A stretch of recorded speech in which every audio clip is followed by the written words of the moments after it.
Hey friends, it's been a while. Welcome back to my channel.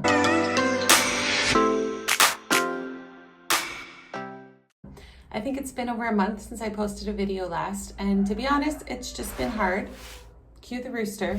It's just been hard to find the time, find some quiet where I can actually film a video. It sounds a little echoey. I apologize. I hope the sound will get better. I'm really hoping to get back into doing videos, but I wanted to give you guys a little life update. 9 months in Nicaragua, adjusting your whole life to a new culture, new country, new language, and then having a baby on top of that. It has been, if you follow me on Instagram, I said this in a post recently, the most chaotic, peaceless time in my life.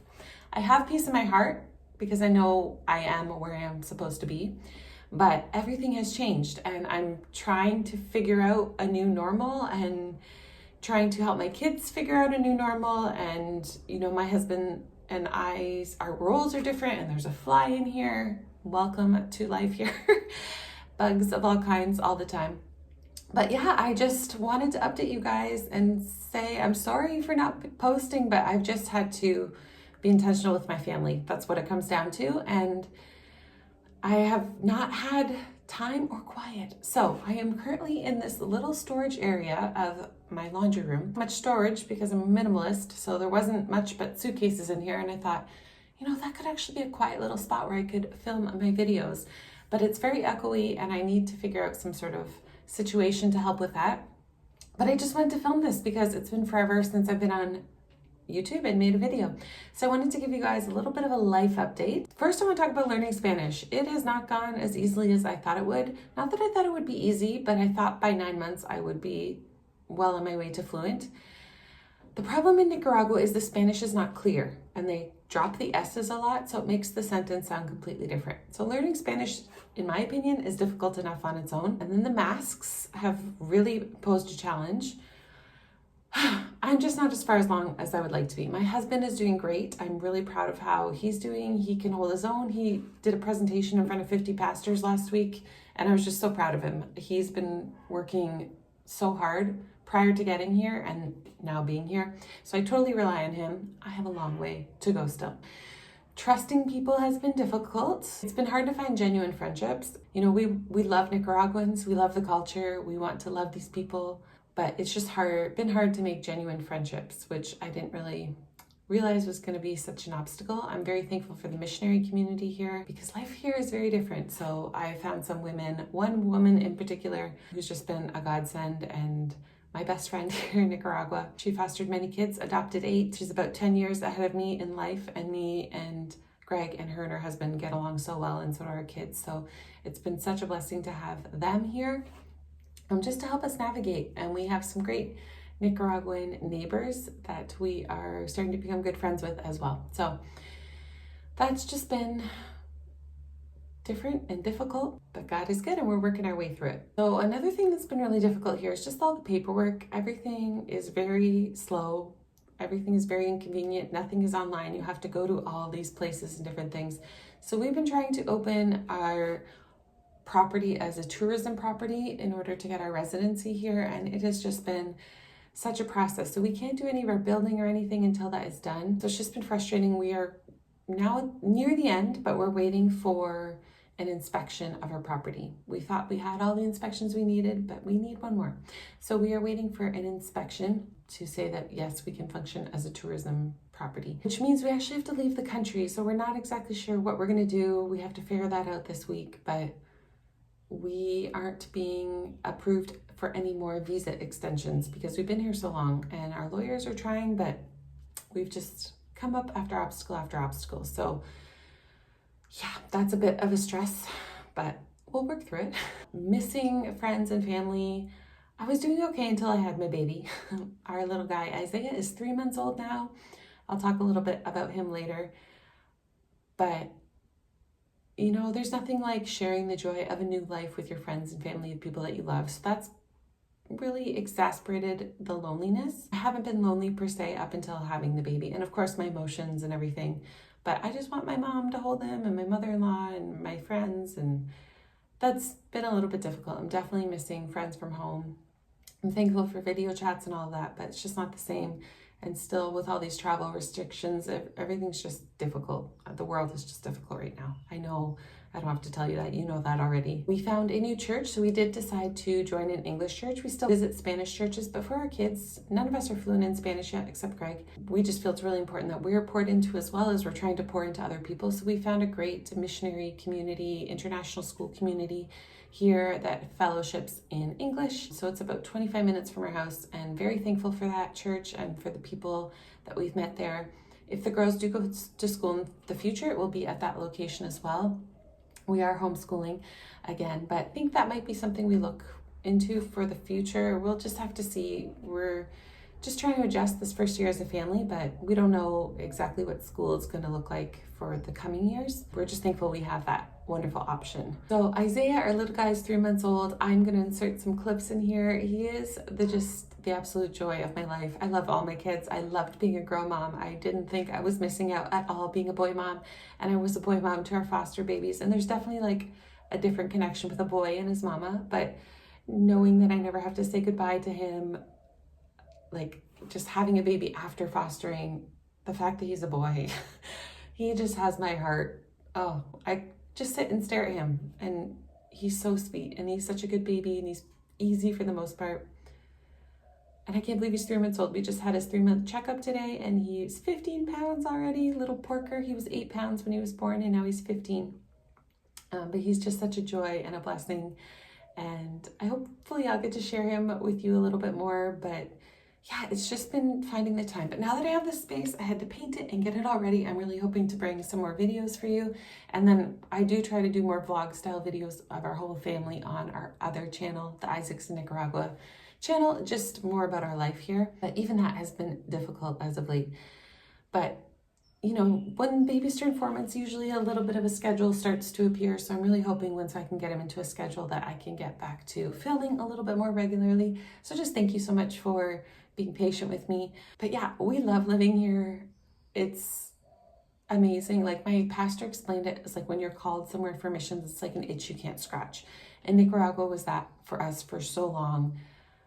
Just ministering to the people here, it just brings our heart so much joy. Being here, waking up here, I know exactly that that's where I'm supposed to be, but it doesn't mean I don't miss home. But overall, I love it here. I can't believe we've been here 9 months. Like another 3 months, it'll be a year. It's just crazy how the time flies. We're getting established in our community. And as far as our ministry, we've joined our friends in their discipleship ministry. We've joined the leadership team because it's just exploded. The kids are hungry for God here, and we're just so thankful to see that. So we actually have over 500 kids in our discipleship program. We're in 24 churches. Just came on, so it's just a really exciting time, and there's so much more interest for it, but there's only so many of us, so we're trying to multiply our efforts and grow a Nicaraguan national team so that we can get this program into more churches, because it's just so exciting to see the kids hungry for God. As far as our property, we're waiting on our community center. We're raising funds for that and waiting for this paperwork so that we can break ground on that. We're excited that we have enough funds for the cement floor and the supports for the roof. We're still raising money for the roof. So we're excited to have that. We had our first camp day here, and as soon as we had the games section of the day scheduled, it started to rain. It is rainy season here right now, but that was a bit frustrating. But we have a little covered garage area that we've been using for a craft area and just some minute to win it style games, sharing a quick message. So it's just been really exciting to open our property and use the property. This is God's property. We're so excited to use it for His good and for His glory, and just to invite people in and share the gospel and let them have some fun activities. And it's just been really, really great. So we're excited to move forward with that, with getting the community center built. We're really hopeful to have it done by the end of this year. And then we can open up things on a little bit of a larger scale. We have another camp day scheduled in a couple weeks, so we're excited for that. Homeschooling is going well overall. We're getting into a little bit of a groove. I've really had to remind myself connection over curriculum and not being so worried about making sure I stay so on track, because it was just kind of killing the joy of homeschooling and nobody was happy. So we've changed things up a little bit this year. We're trying to be more structured in our actual timing in our days, a start time and a finish time. but a little bit more fluid to what all gets done in that time. And if something's taking longer, or if their interests are expanded on one particular topic, we take more time, not shut it down and move on to the next subject just because I want to mark it off on my checklist. It's been great this second year of homeschooling. It's difficult with Rosie. She's just, not a kid that's going to sit to learn. She's playing, and she's just very loud and active and energetic, so it's harder with the older girls. So we're doing what we can with her, but she doesn't have focused school time in the morning. I try and do something with her in the afternoon and focus the morning time on the older girls and getting their curriculum done. And then of course we do some things all together with the kids as a family. But yeah, it's been great. Overall, the world seems like it's falling apart, but I'm just trying to be faithful with what God has given me each day here in Nicaragua and focusing on that. We have a chicken coop being built right now. Greg is actually just out at the store getting chicken wire for it. We had an area we wanted to keep our chickens, but it's just too hot back there and they did not like it back there. So they've kind of taken over the area that I wanted to have our big garden. And we've decided to just let them have that area because they're happy there. That's where they're laying eggs. When I tried to move them, they weren't laying eggs. They were mad. So we had like a little dog house because they had a couple big guard dogs here before we moved in. So I was trying to use that as our little chicken house, hen house, but they did not like it. And the roof was really low. So we've taken that all apart and are moving it to the front part of this little fenced off area of our property because our guard dog will eat the chickens. So they do have to be fenced in. So we're moving that, making it a little bit taller, and hopefully setting up more of nesting box, because right now they're wild chickens, but chickens in Nicaragua, it's not like in the States or in Canada where you keep them in their little house and they have a run area. Like they're just kind of roam free here. So we have to search through the little banana trees that we have and lime trees to find where they've laid eggs. So I'm hoping to encourage them to get into a little nesting box situation. And then in the back where we wanted to keep them, we actually pulled up all the concrete, and that's going to be a garden back there. It gets a lot of sun back there, maybe too much sun, so I'll have to keep an eye on things. Maybe I have to build some part of a greenhouse top at least to protect the plants. We'll see. But yeah, we want to garden. We have tons of fruit trees here on this property. We have limes, bananas, guayabas, which are kind of like the texture of an apple. We have jicotes, which are kind of like a plum, our version of a plum. We have star fruit, and we have, they're called sour oranges. I don't know why they don't have sweet oranges here, but I would love to try and grow them. So I'm learning a lot about farming, just living off the land a little bit more. But it's been a blessing. We have so many banana and plantain trees, so we've been able to bless our neighbors with them and just do some food delivery. So that's been just a joy.